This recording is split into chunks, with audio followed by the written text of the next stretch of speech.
Mercer Report, bringing you Bullseye News.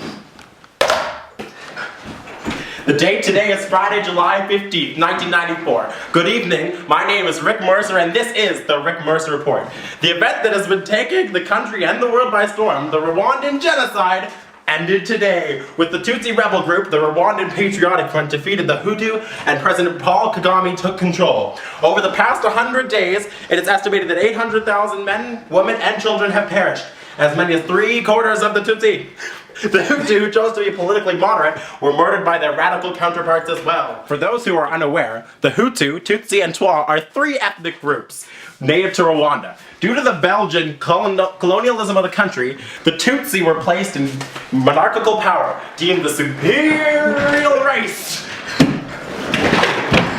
This monarchy was established so as the Belgian government had a reliable source of power in the country as to keep the colony profitable. Although the Germans were the first to visit Rwanda, after World War I, Belgians used eugenic science to further divide the two groups, using measuring skulls and skin tones.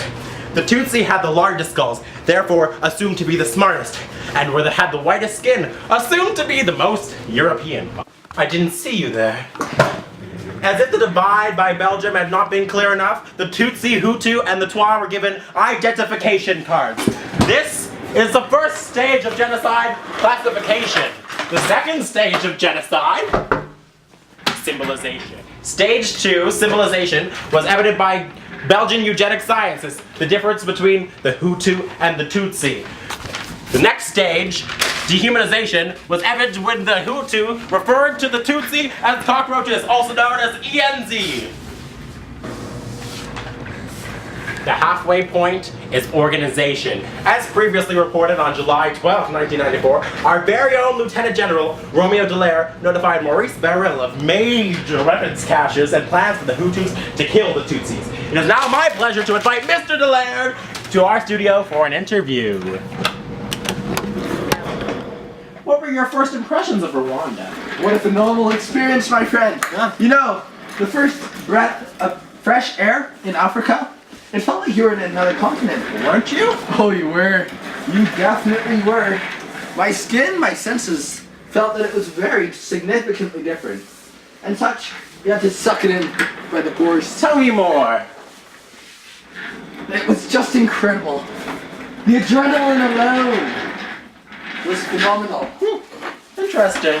The fact that you're doing was going to provide guidance for very senior people to decide whether or not these people would be helped or not in their path towards peace. I felt it was very significant and a different dimension of my responsibility. I mean, you were actually going to help them bring this about because they couldn't do it on their own. Why not? Well, mainly because of frictions and other reasons of that nature. I understand, yes. Yes. And so the weight of that was real.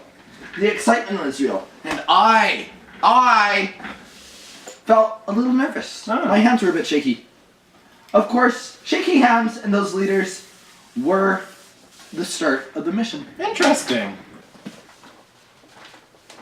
Do you think now, knowing what we all know now, that at the time of your first visit, the genocide was being planned? You've asked a very perspicacious question.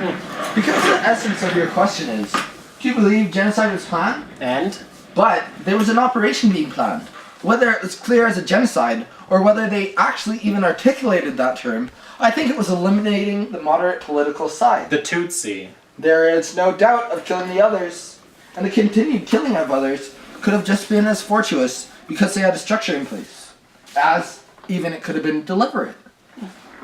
But the question that I keep asking myself, is that why did it take so long for the Rwandan Patriotic Front, or the RPF, to stop it?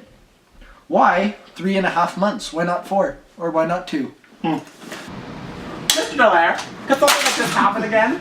Well, in my pessimistic mood, I'd like to use the example of Diane Fossey. Yes. And the mountain gorillas in the northwest of Rwanda. Tell me about it.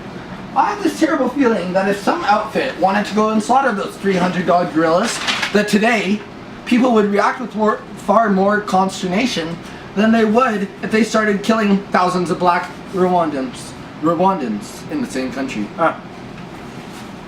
I do not believe that the developed world actually considers Africans, particularly Sub-Saharan Africans, as being total humans. Why is that? I still feel that they consider them as children, as reactive to extreme emotions, and that sooner or later, the even more developed ones, you'll have to coup d'etat or something else, and they'll go into mass killings. Oh. Now, there's enough examples to prove that, I'm afraid. However, what I find sad is that some sort of stated as an excuse not to get involved. It's sort of habit. And now to Peter Mansbridge with the real National. I'm Peter Mansbridge. No, I'm Peter Mansbridge. Wait, you're Romeo. Oh, that's right, I'm Romeo. Romeo. I'm Peter Mansbridge. And this is the National. With a sex change.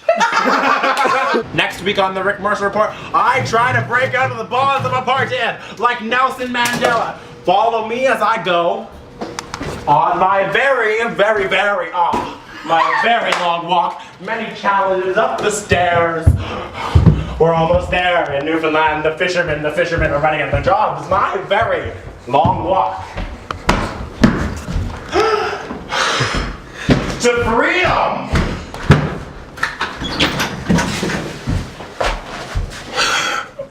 Our visual representation is composed of 5 main parts.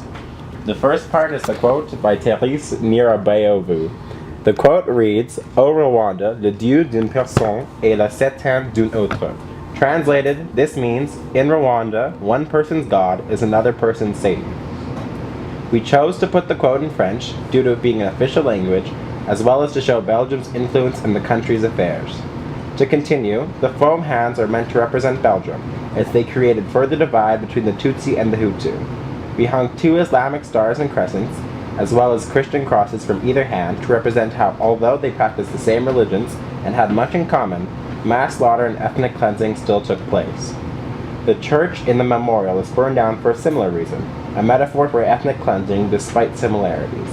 The flag is the 4th aspect of the visual, and we chose to include it to represent the unified Rwanda in today's time. The final part of the visual are the bodies. These are here to represent just how many people perished. I learned that the Security Council did supply thousands of troops as opposed to doing nothing, as I originally thought.